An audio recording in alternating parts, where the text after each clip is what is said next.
Bismillahirrahmanirrahim. Assalamualaikum warahmatullahi wabarakatuh.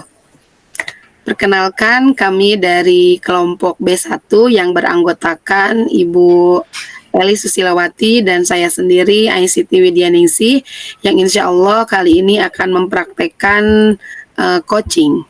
Dalam praktek kali ini saya akan berperan sebagai coach dan rekan saya akan berperan sebagai coachee. Bismillahirrahmanirrahim. Assalamualaikum Bu Ai. Waalaikumsalam Bu Elis. Bagaimana nih kabarnya nih Bu? Kok kelihatannya bingung gitu Bu? Aduh iya nih Bu Ai, memang kebetulan saya ini lagi bingung Bu. Kelihatan banget ya Bu dari wajah saya.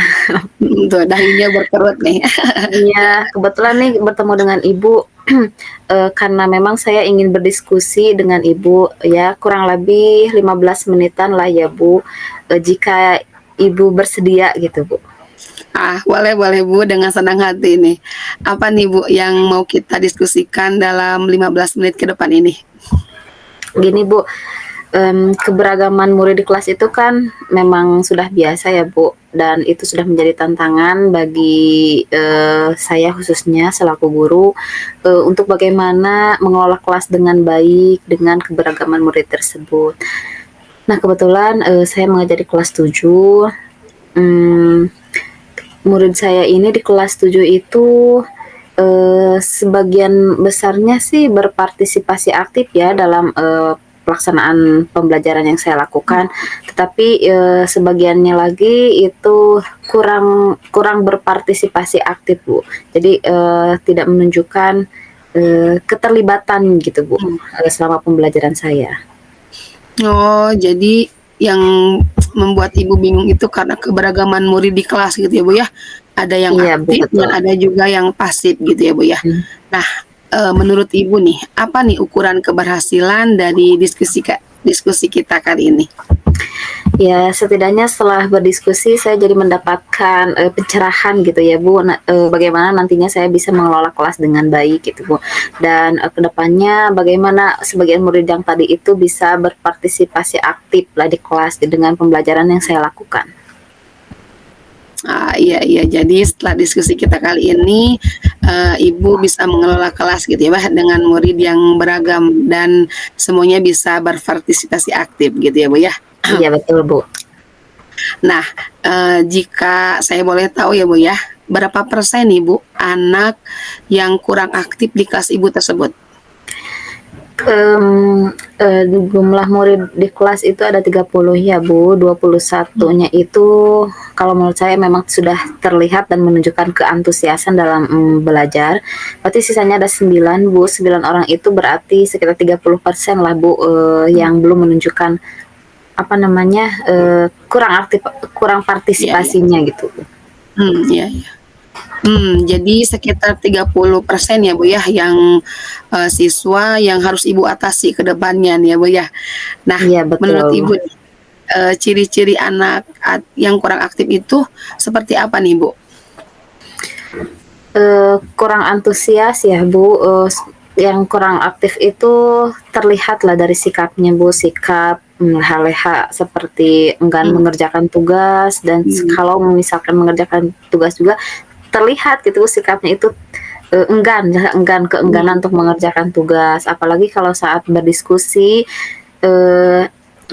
dia tidak ikut berperan gitu Bu dalam kegiatan diskusinya, enggan memberikan pertanyaan dan juga enggan memberikan pernyataan atau pendapat. Jadi begitu ya. Jadi siswa yang kurang aktif itu yang, apa namanya, yang leha-leha gitu ya, Bu, ya? Iya, Ketika diberikan tugas tidak dikerjakan, ketika berdiskusi tidak mengajukan pertanyaan ya, Bu, ya, apabila ada yang tidak mengerti, begitu ya, Bu, ya. Nah, menurut Ibu nih, anak yang dikatakan berpartisipasi aktif ini seperti apa nih, Bu? kalau idealnya sih menurut saya, berpartisipasi aktif itu harus menunjukkan keantusiasan gitu kan ya, Bu. Mmm, Misalnya nih, ketika guru memberikan tugas, dia langsung, semangat gitu kan, mhm, Bu, langsung mengerjakan tugasnya. iya, Dan kalaupun jika ada yang tidak dimengerti nih, biasanya kalau yang hadir sepenuhnya itu di iya, kelas bisa langsung mengajukan pertanyaan atau mengkonfirmasi tentang pemahaman yang didapatnya gitu, Bu. Bersosialisasi dengan teman-teman sekelasnya, ya mmm. seperti itu Bu lah kurang lebih ya. Ya, baik baik baik. Jadi idealnya menurut Ibu, murid di kelas itu, hadir secara penuh ya, Bu, ya? Nah, Betul Ibu. jadi yang menunjukkan semangat belajarnya, ketika diberikan tugas langsung dikerjakan dan apabila ada yang, tidak dimengerti langsung ditanyakan gitu ya, Bu, ya? Betul Ibu. Nah, ya, sehubungan dengan yang telah tadi Ibu sebutkan nih, dari skala 1 sampai 10 nih Bu ya, jika 10 itu Ibu sudah dapat mengelola kelas, dengan baik, dengan siswa yang beragam nih Bu, yang tadi Ibu sampaikan, dan 1 belum memenuhi, kira-kira Ibu sekarang berada di angka berapa nih Bu? Menurut saya berada di angka 6 deh Bu sepertinya ya. Hmm, di angka 6 ya. Nah, angka 6 seperti apa nih yang, apa namanya, yang Ibu sebutkan, bisa dijelaskan?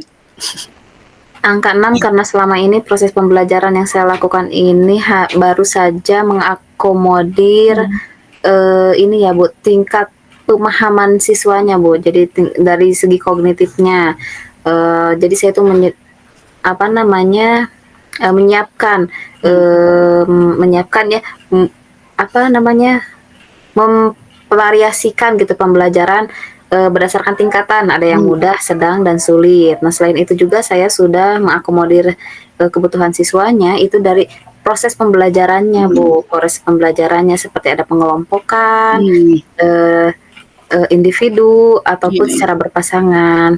Dan selain itu, model atau metode pembelajaran yang saya gunakan juga, saya usahakan itu berbeda setiap pertemuannya. Karena melihat, apa, setiap pertemuan ini siswa yang tadi disebutkan itu tidak menunjukkan, perubahan lah gitu, Bu. mmm. Wah, luar biasa sekali nih proses pembelajaran yang telah Ibu lakukan nih, dari mulai memvariasikan model dan metode pembelajaran, ya sampai mengakomodir tingkat pemahaman ya, Bu, ya, supaya anak bisa berpartisipasi aktif ya, Bu, ya. Iya Nah, betul. ke depannya nih, Bu, Ibu ingin meningkatkannya ke angka berapa nih? Saya kira, peningkatan ke angka 8 sudah cukup sepertinya ya, Bu. Baik baik baik. 8. Nah, untuk bisa menjadi angka 8 ini Bu, kira-kira apalagi nih yang perlu ditambahkan atau dilakukan berbeda Bu, supaya tujuan Ibu tercapai? Sepertinya saya akan mencoba untuk menyiapkan kegiatan pembelajaran yang mengakomodir kebutuhan siswanya itu dari, apa ya, Bu, kebutuhan minat minat belajarnya dan juga gaya belajarnya belum saya Mhm. coba, Bu. Oh, iya iya. Oh, jadi Ibu akan menyiapkan nih, apa namanya, pembelajaran yang memperhatikan gaya belajar dan minat murid gitu ya, Bu, ya? Betul, Mmm. Ibu. Nah, kira-kira nih Bu, seperti apa kegiatan pembelajarannya Bu?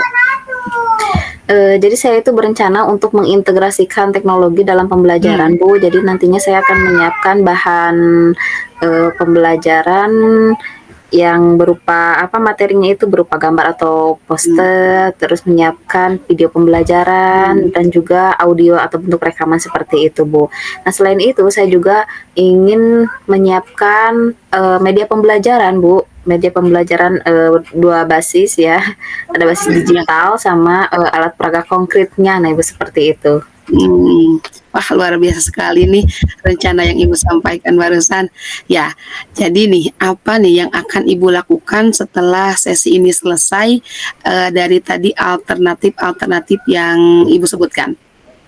Saya akan coba nih karena memang ada waktu luang, saya akan Ya. coba pergi ke perpustakaan nih Bu, untuk mencari referensi dari materi yang nantinya akan saya ajarkan kepada anak. Terus juga saya akan mencoba mencari bahan-bahan ajar di internet Bu, mendownload video pembelajaran dan lainnya. Jikalaupun itu tidak ada video yang sesuai dengan materi yang nantinya akan saya ajarkan, saya akan mencoba untuk membuat video pembelajaran Bu. Wah, hebat sekali nih, Ibu sampai mau di rencananya apabila tidak menemukan video pembelajaran yang sesuai dengan materi, Ibu akan membuat video pembelajarannya. Wah, hebat sekali nih. Nah, bagaimana nih jangka waktu untuk Ibu bisa mempersiapkan pembelajaran ini? Kurang lebih 1 minggu lah ya Bu, saya rasa cukup. Ya, ya. Jadi minggu depan ada pertemuan lagi di kelas 7 tersebut, Bu? Iya, betul Ibu. Wah, iya. Nah, apa nih ukuran keberhasilan dari rencana Ibu ini? Kalau saya sih, ukuran keberhasilan dari rencana yang nantinya akan saya lakukan, itu saya bisa menyiapkan, bahan ajar dan yang lainnya itu sebelum waktunya nih Bu. Ya. Terus setelah nantinya saya praktek di kelas, murid-murid yang tadi 9 khususnya Bu, yang belum terlihat aktif itu jadi terlihat sangat aktif dan sangat, menikmati proses pembelajaran yang nantinya akan saya berikan, begitu. Luar biasa sekali. Jadi Ibu akan menyiapkan dulu materi, ya, metode serta model pembelajaran supaya yang tadi anak-anak pasti menjadi aktif gitu ya Bu ya? Iya betul Ibu. Ya, baik. Nah, kira-kira siapa nih Bu yang bisa membantu Ibu dalam mencapai tujuan ini? Ada Bu, saya punya teman yang namanya Bu Ai ya, Bu Ai Humaira. Dia bisa diajak berkolaborasi lah nantinya untuk bisa mengamati atau mengobservasi proses pembelajaran yang nantinya akan saya lakukan, yang nantinya kemudian bisa mengevaluasi atau merefleksi dari kegiatan belajar tersebut. Wah, luar biasa sekali nih. Jadi Ibu akan berkolaborasi dengan Ibu Ai ya, teman tadi Ibu untuk mengobservasi atau mengamati selama pembelajaran Ibu berlangsung, gitu ya Bu ya? Iya betul Ibu. Ya. Nah, saya kira waktu 15 menit yang punya di sebelumnya sudah habis nih Bu. Jadi Tidak kerasa ya Bu. Iya, nggak kerasa ya Bu ya. Jadi nih apa yang dapat Ibu simpulkan dari diskusi kita kali ini? Baik, jadi yang dapat saya simpulkan dari diskusi kita hari ini adalah saya sudah tercerahkan ya Bu. Di awal tadi saya memang butuh sedikit pencerahan gitu Bu ya terhadap kebingungan saya, dan alhamdulillah saya sudah mendapatkan pencerahan Bu dari hasil diskusi kita. Jadi rencana saya terkait bagaimana cara mengelola kelas yang beragam sudah sudah tergambar lah dengan jelas nanti kedepannya mau melakukan seperti apa. Seperti itu Bu. Jadi saya sudah dapat ide tuh Bu, rencana yang nantinya akan saya lakukan gitu. Iya, alhamdulillah sekali ya Bu ya. Ibu sudah mendapatkan gambaran dari rencana-rencana yang akan Ibu lakukan ya Bu ya. Ya, alhamdulillah Ibu. Kita kali ini. Nah, saya jadi penasaran nih Bu dengan hasilnya nanti. Ditunggu ya Bu ya kabar baiknya setelah Ibu melakukan pembelajaran yang telah tadi Ibu rencanakan ya Bu ya. Oh iya Ibu. Ya. Ada yang mau disampaikan lagi Bu? Mungkin saya rasa sudah cukup ya Bu, karena memang berhubung Ibu juga punya jadwal selanjutnya mungkin ya Bu. Iya. Jadi saya rasa sudah cukup Bu. Terima kasih banyak nih Bu sudah bisa membagi waktunya dan berkenan untuk menemani diskusi atau memecahkan kebingungan saya Ibu. Sama-sama Bu Elis, dengan senang hati pecahkan kebingungan yang tadi Bu Elis rasakan ya Bu ya. Mudah-mudahan bisa membantu ya Bu Elis ya. Kebetulan nih saya ada jam masuk kelas ya Bu. Saya tinggal dulu ya Bu ya. Ya silakan Ibu, terima kasih banyak ya Bu. Wassalamualaikum. Waalaikumsalam Ibu.